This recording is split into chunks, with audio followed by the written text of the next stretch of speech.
Welcome back to Sledgehammer Horror, guys. I am Ken Sledge, and let's talk horror. Now, today I'm joined by the beautiful Rebecca Lucia. Rebecca, how you doing today? I am very well. It's actually sunny in England, which never fucking happens. So it's an exciting day for all. Honestly, I'm just buzzing that the sun's out. Like, great to be here. Vibes immaculate.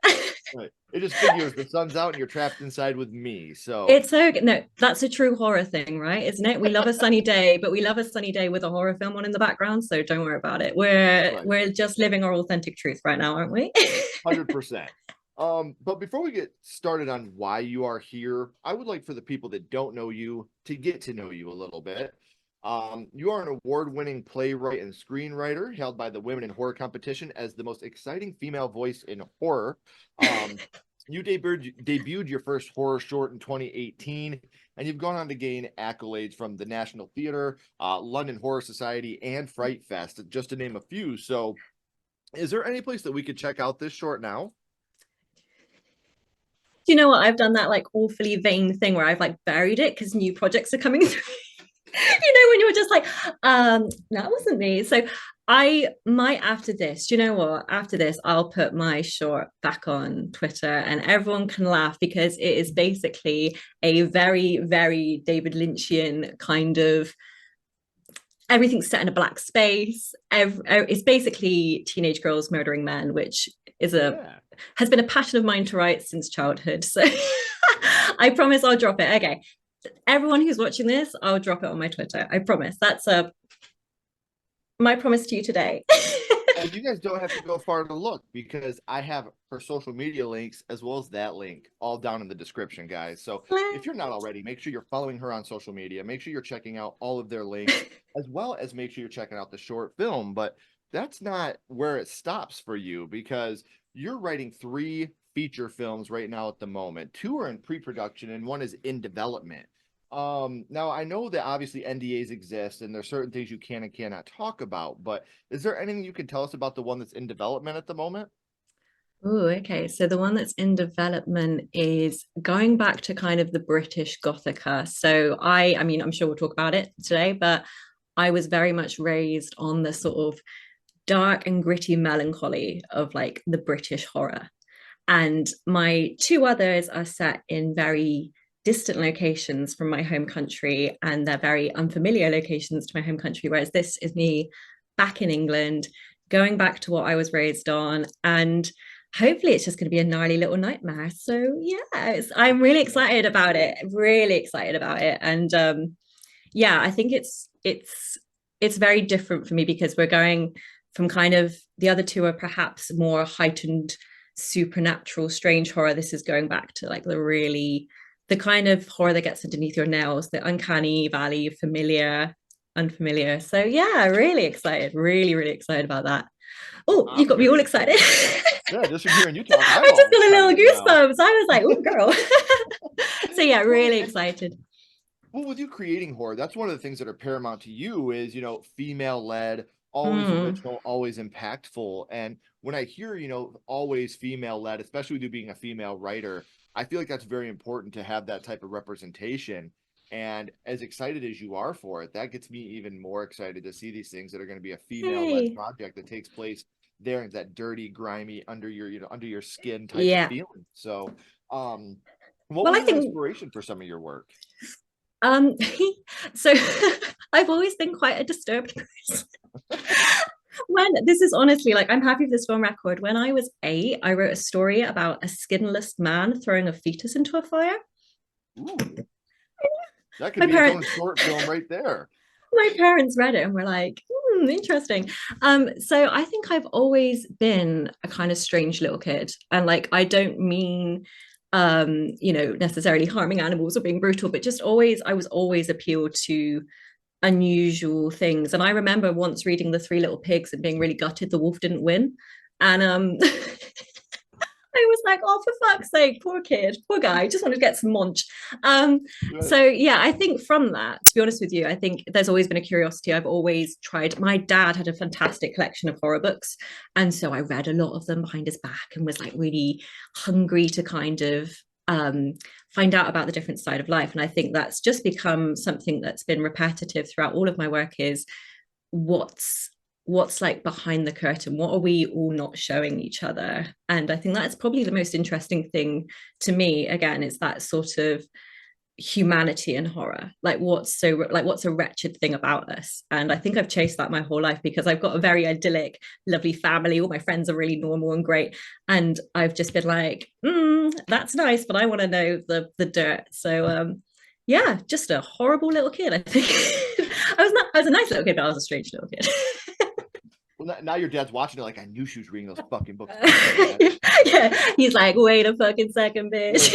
Yeah, I knew it. Do you know what? Just to make that even more morbid, my dad's dead, so it would be even greater because then there'll be a ghost in the corner of the room shaking. No, girl, keep it in the edit. Don't worry, you do not have to cut this. I just like the idea that he would come back and haunt my ass. I like the idea that like he's heard this and now I'm gonna wake up tonight and there's be a poltergeist in my room being like, I fucking knew you read those books. I fucking yeah. So don't worry, there's a whole other film there. Hey, right. There's a new idea, right? There's a new idea. Yeah. Shall I write that down? Punished from beyond the grave. Yeah. So, and again, it's amazing to me that you take these ideas from when you were a kid and, always being the weirdo, like a lot of us were, we were always considered the weirdos. And, yeah, definitely. The ones that are so fucking odd and disgusting because we love horror, and you're turning this into your career. And I'm super proud of you. And it's amazing to see and hear all these amazing things that you have coming up for us. And especially, like I said, I have a lot of friends that are in the genre, and it's so hard for women to be taken seriously. We're getting better, obviously, but we still have a lot of times where they see women and the first thing they think is, damn girl, and it's just like, we got to get past that objectification thing. Yeah. And just understand that the writing and the intelligence and the editing and the process is what's important, not the look. So I'm very excited to see everything that you have coming up for us in the future. And I know I said it a little bit ago, guys, but you're going to want to follow those things too by clicking those links down in the description. So in order to make short films about horror, in order to be writing stories about skinless guys throwing fetuses into so horror had to start for you somewhere, Rebecca. So now I would like to go back to the past and talk about what got you started in the horror genre, your first horror movie. And Rebecca, the first horror movie you watched was Dracula. That was me being Dracula. I just wanted to point that out in case anyone it was like, and now she's doing a Walrus impression. Hooray! Right. The Kevin Smith movie. Yeah, exactly. I think I've seen that one. So we're talking about obviously being Dracula. Now, are we talking like the Hammer films Dracula, or are we talking the Universal films Dracula? So we're talking Francis Ford Coppola, which then, to be fair, led into this absolute education in watching Nosferatu, watching the Hammer horror. So it was really interesting because I've sort of spoken about my dad already, and he was a huge influence. So he's a real horror head. He actually has a script. I have a script somewhere, sorry, that he wrote when he was a kid. And it's about Dracula taking a vacation and murdering all of his school teachers. And I was like, oh, that's where I come from. And so when I was quite young, my dad was watching Dracula because he loved it. He's a big Coppola fan anyway. So all of that sort of stuff. And he was watching it, and I was just... It's really interesting when we talk about horror, because I think horror is like comedy where everyone has their taste. People like slapstick, people like extremism, there's like a lot of, and I think for me, this was my first bite, if you will, into horror I liked. And I really remember being taken by the like colors of it. Like it's for a horror film, there is a lot of color and like really gorgeous, sumptuous color. And I think as a child, that's what made me sit down, because I was like, oh, lovely colors, I'll watch that. And then just being enthralled by this like adult world where everything's really visceral and dirty, and there's kind of a sexiness to it. And it's really funny to think of it now, because at the time I didn't see it as a horror, if that makes sense. Like I kind of remember watching it with my dad and just being like, this is just really cool. Like I just want to go and hang out. I want to float around in a massive fucking dress and hope Gary Oldman bites me. Like I thought that was like the most banging thing a human being could experience. I was like, that looks mint. And from that, I think my dad kind of saw my response to it. And then we went into the Hammers, and then we went into the sort of the Nosferatu and all that sort of thing. And then that led into a real interest, again, speaking about like English Gothic. Yeah. And from that, I read like M.R. James and everything. So it's a really interesting film, actually, because when I think of watching it, it built such a fundamental early palette. In the same way that like as a kid, maybe you watch like a stupid slapstick film and you always like find a pratfall funny.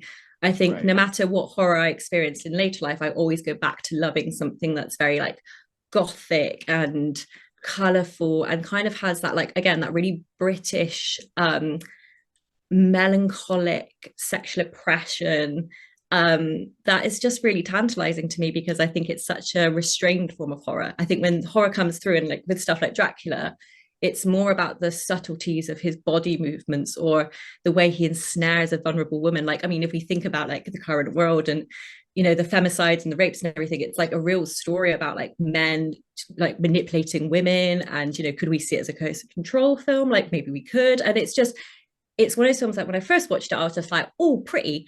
And I've grown up to be like, wow, it's such a feast of, like, there's so much we can pull from it. And so many films reference it. And, you see some of those visuals being echoed still now. And I love the fact that it is a film that, when I see it on Twitter, people go fucking wild for it. And it's like, yeah, and I'm glad it was one of my early experience horror films, because I feel like it so many people get it, and it's such a beautiful kind of credit to the genre. I feel it's a real masterpiece. I just love it. Well, and you're talking about how influential it is. Like, it's still a huge influence today. I mean, people are still talking about the influence of like the Universals, whether it's Dracula, the Wolfman, Frankenstein's Of monster, the course, yeah. influence that they all still have today. And Yeah.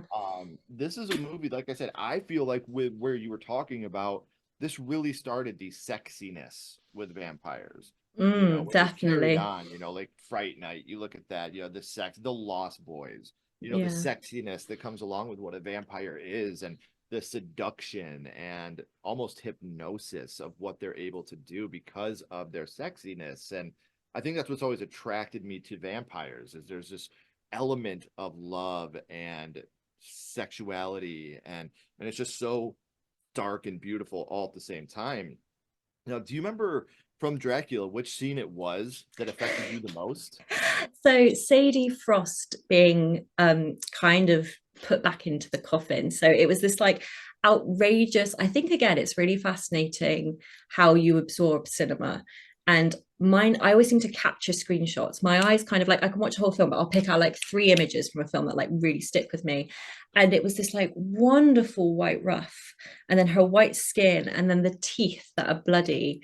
And it was just, I think, even as a child, just consuming that contrast of color, and that contrast of her in the other scenes where she's obviously beautiful and abundant and ginger, and again, very hypersexual and very sort of like to then see her being this like grotesque, like recoiling back. I just thought that was amazing. And again, as a little girl, being very like, I want to be that. That's so cool. Like this kind of, I mean, it's interesting to say powerful woman, because technically not, but as an image, if you think about the actual still of that image, it's like they are frightened of her.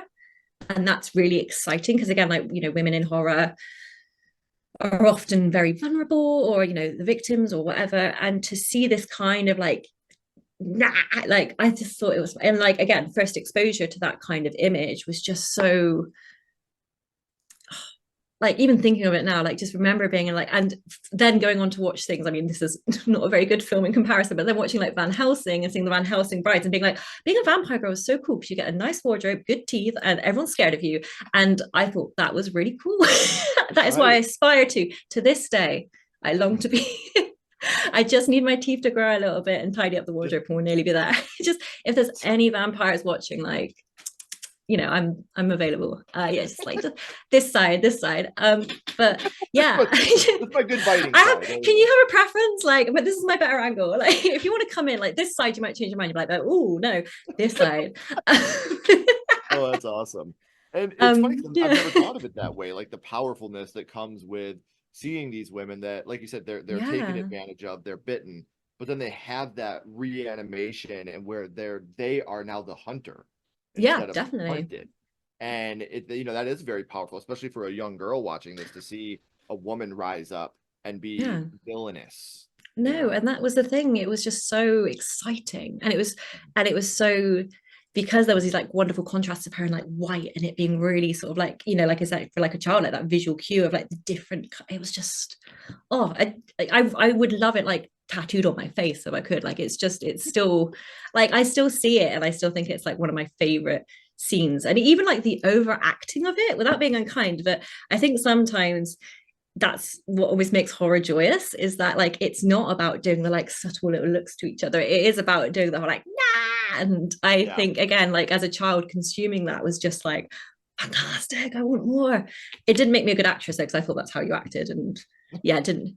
Bad theatre kid, really bad theatre kid. Everything was just um but you know, you got to be humbled sometimes. You got to so Right. Right. If you want to get to the top, you got to get knocked back to the yeah, bottom. yeah, you know, like I've never tried a stage since, so it's all good. Well, and we talk often about, how these movies are sexy, but they are also brutal, and there are a fair amount of kills throughout these movies. But do you have a kill that stuck with you the most, or like your favorite kill from the first Dracula film? It's a really small kill and it's nothing, but I like the guy who gets fucking impaled. I thought that was really fucking gnarly.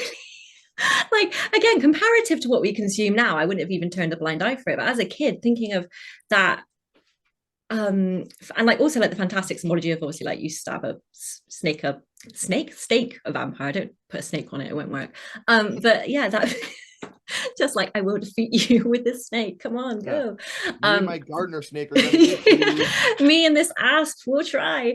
I'd like to see that film. I think that would be great. But yeah, I think again, like a way of it being staged where you have that wonderful crimson bloody background and then the black and then the sort of like the man being fired up and kind of like yeah, loved that shit. I mean, obviously thought it was absolutely horrible, but loved it. But just for that, I think there is something about the human body almost becoming easy to destroy, which is really fun in horror. Like, because I think, there is, they are in these like fantastic suits of armor, and for him to be defeated in that way, and that really sort of the way that the soldier becomes this like little thing on a stick, almost like an olive, is just stunning. Again, I was a really weird kid, really got off on that, like just really thought that was banging. I don't know do why. gotta say though, if in the future you ever do make the parody film Snakes on a Fang, I want to be involved. Like I gotta Oh, be a part of Snakes on a Fang if you my ever make people will get in contact with your people, mate. We'll sign some papers. Don't you worry. right. We will. It will happen, and it will be stunning. Yeah, I have no one steals that idea. We should really quickly like TM trademark. Don't no one Yeah. snakes and No one can use vampires. snake. No one can use No, snakes no. on a fang. Okay, that's ours. It's recorded. We got rights to Yeah. snakes on a fang. Okay. That is good enough for Obviously, me. Rebecca, in Hollywood right now, remakes, requels, sequels, kind of all the rage. We're getting a Nosferatu remake this year. We got a little bit of a Dracula kind of retelling last year with Renfield. But would you like to see them try like an all-out, straight-up Dracula remake today? Do you know what? I would have hesitated a while ago, but then someone compared David Demotion to Christopher Lee, and I saw it, and I Oh, was like, that would be like I want to work with Demotion anyway. Like I like David Demotion, I want to work with you. He a again god, another plea, a plea. a god Oh, among men. I would sever my arm. I would sever my arm.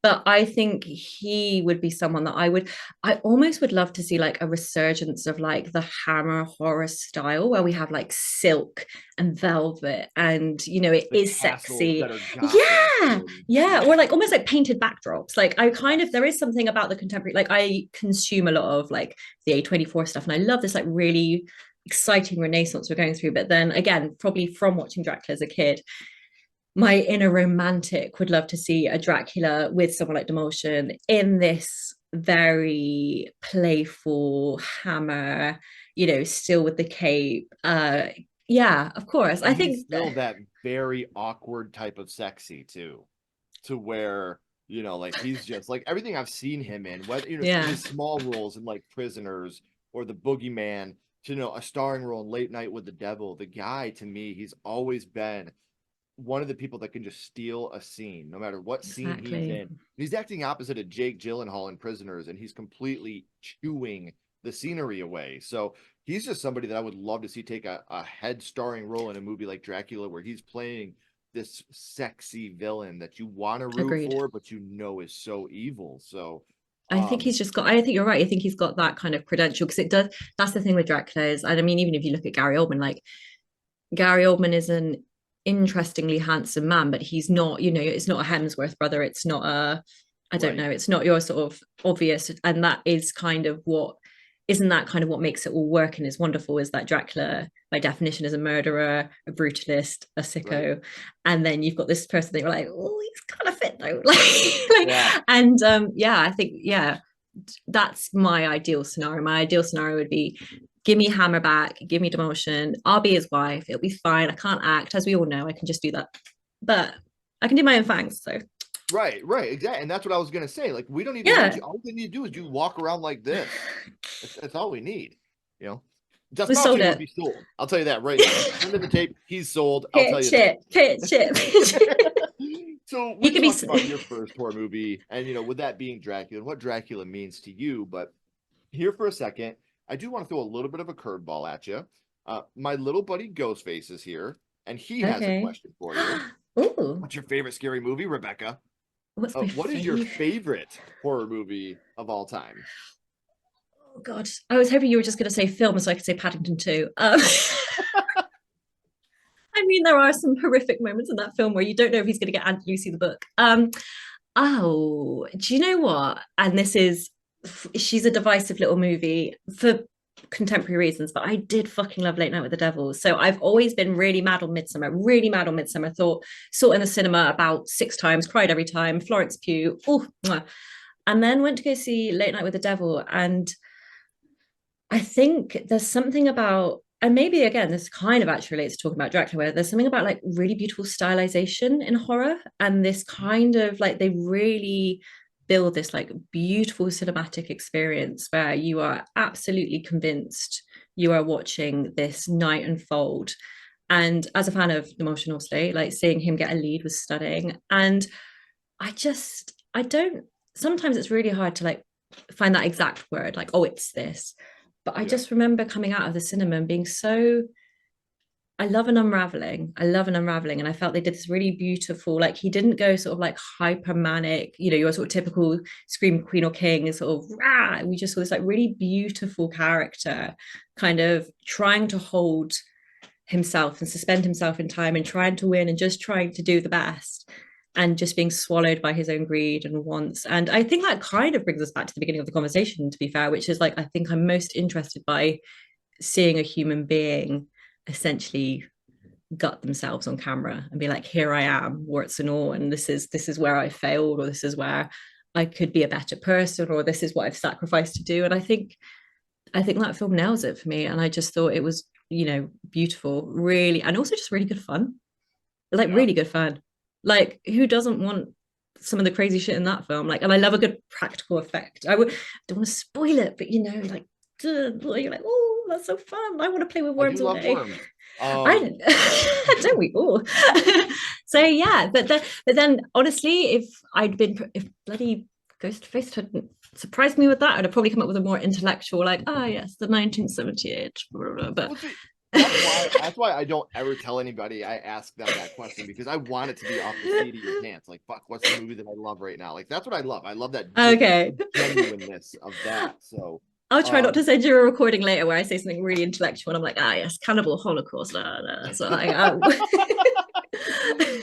these movies, they all have a different impact on us for different reasons. Yeah. You talked about Midsommar there for a minute and how just beautifully tragic that whole movie is, you know, and watching what happens throughout the film, you know, from beginning to end, and all the amazing, you know, little details and Easter eggs that Ari Aster would put into the background. And I love him. It's just one of those movies that just, it sticks with you too. Like, it really sticks with you. And an ending that I still don't know whether I'm happy or sad at the end, you know, like I genuinely don't know how I feel at the end of that movie. So I have had an amazing time hanging out with you for a little bit and learning about how horror started for you and what horror means to you. But before I let you go, we always bounce back to the same question. We're going to go back to Dracula. And I think I know the answer, Rebecca, but I got to ask because my script tells me to. What we're going to do is rank Dracula on a skull count. Now, we're not ranking it on acting, production, score, direction, nothing like that. We're not being critics.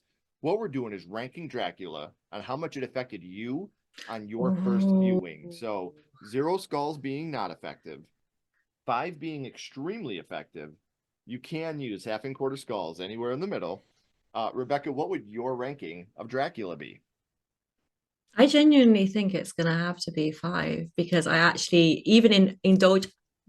I was about to do a Hannibal lecture for that. I was about to go like, like that's a different film, different babe. Like pick one film and stick with it. And like, and now we're going to know.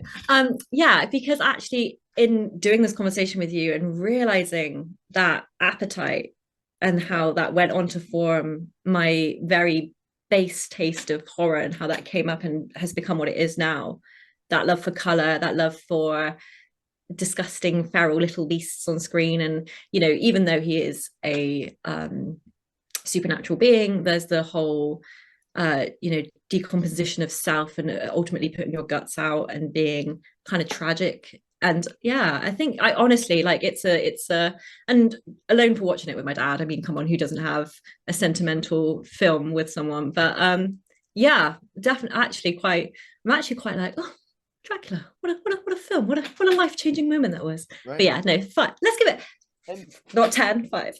yeah. And see, if you hadn't watched that movie, then who knows if you and I would be sitting here talking now? You know, the impact I that movie's had on you and your life and the things that like you were talking about how the feature film you're working on has a gothic aesthetic that goes back to, the sexy part of Europe and the dark and the damp and the crawly. That's a total Dracula influence. When you were explaining that, that's what was in my head was that Dracula influence of the sexy, gothic, dirty parts. exactly. And I think that that's, the influence that our first horror movie has on us sticks with us forever because that's in our mind what horror really is encapsulated by the first one we watched. And that sticks with us forever. Mine was House from 1985. So Oh, for me, a horror comedy is kind of where my brain always goes when I think of horror. So I know I said this at the beginning, guys, but we're at the end of the third act. The credits are about to roll and the curtain's about to drop. But before that happens, all of Rebecca's links are down in the description. So make sure you're following her, becoming a part of her awesome family, as well as checking out her first short film, which is available on her Twitter now. So, Rebecca, I I do take that appreciate back. you coming on. Yeah. Don't be silly. Psych. Yeah, just like hanging up, like, nope. What's that? No You're thanks. going through a tunnel. I can't hear you. What? Um, I'm sure it's wonderful, and I can't wait for everybody to check it out. But Rebecca, please don't go anywhere. I do have a couple more questions for you. Of Um, course. Everyone else, if you haven't already, please like, comment, and subscribe. It does help build the channel more than you know. And follow Sledgehammer Horror on social media. Our links are in the description as well. But until next time, keep talking horror, stay what you are, and we'll see you guys soon.